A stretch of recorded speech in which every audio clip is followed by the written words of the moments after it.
সাহায্য চাওয়ার মাত্র ২৯ ঘন্টার মধ্যে নির্বাচনী ব্যয় মেটানোর প্রায় ৪৭ লাখ টাকা অনুদান সংগ্রহের লক্ষ্যমাত্রা পূরণ হয়ে গেছে বলে জানিয়েছেন জাতীয় নাগরিক পার্টি মনোনীত ঢাকা-৯ আসনের এমপি প্রার্থী এবং দলটির সিনিয়র যুগ্ম সদস্য সচিব ডাক্তার তাসনিম জারা। এজন্য সবাইকে ধন্যবাদ জানিয়ে আগামী কর্মপরিকল্পনা তুলে ধরেন তিনি।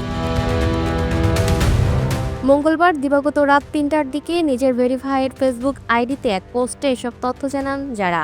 ফেসবুক পোস্টে তাসনিম জারা বলেন, আমাদের ফান্ড রেজিং লক্ষ্যমাত্রা প্রায় ৪৭ লাখ টাকা আপনার মাত্র ২৯ ঘন্টার পূরণ করে ফেলেছে। আপনাদের এই অভূতপূর্ব সারা পুরানো রাজনৈতিক ধারার মূলে কাঁপন ধরিয়ে দিয়েছে। আপনাদেরকে অসংখ্য ধন্যবাদ। আমরা আর কোনো অনুদান গ্রহণ করছি না। তিনি বলেন, এখন শুরু হচ্ছে আসল লড়াই। অধিকাংশ প্রার্থী এই নির্বাচনে ১০ থেকে ৫০ কোটি টাকা খরচ করবেন। অনেকে বলেন টাকা দিয়ে ভোট কেনা যায়, কিন্তু তারা একটি বিষয় ভুলে গেছেন, আমাদের সাথে আছেন আপনারা, যারা নতুন বাংলাদেশ গড়ার প্রত্যয়ে নিজের পকেটের পয়সাও খরচ করতে রাজি। এখন আমরা কিভাবে আগাবো?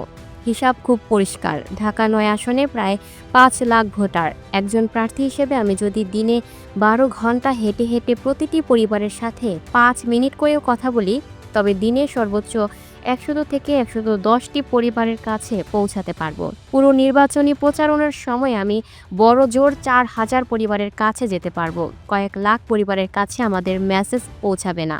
আমরা টাকার রাজনীতি প্রত্যাখ্যান করতে এসেছি, তাই আমরা পেইড কর্মী নিয়োগ দেব না। নতুন রাজনীতি গড়ার এই লড়াইয়ে জিততে হলে, মানুষের কাছে আমাদের কথা পৌঁছাতে হলে স্বেচ্ছাসেবকদের ভূমিকা অপরিহার্য।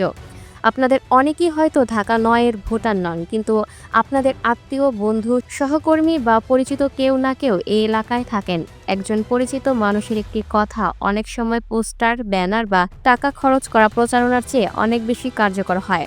আমি এই ক্যাম্পেইনে নিয়ম মেনে পোস্টার লাগাইনি, অন্য প্রার্থীরা লাগিয়েছেন।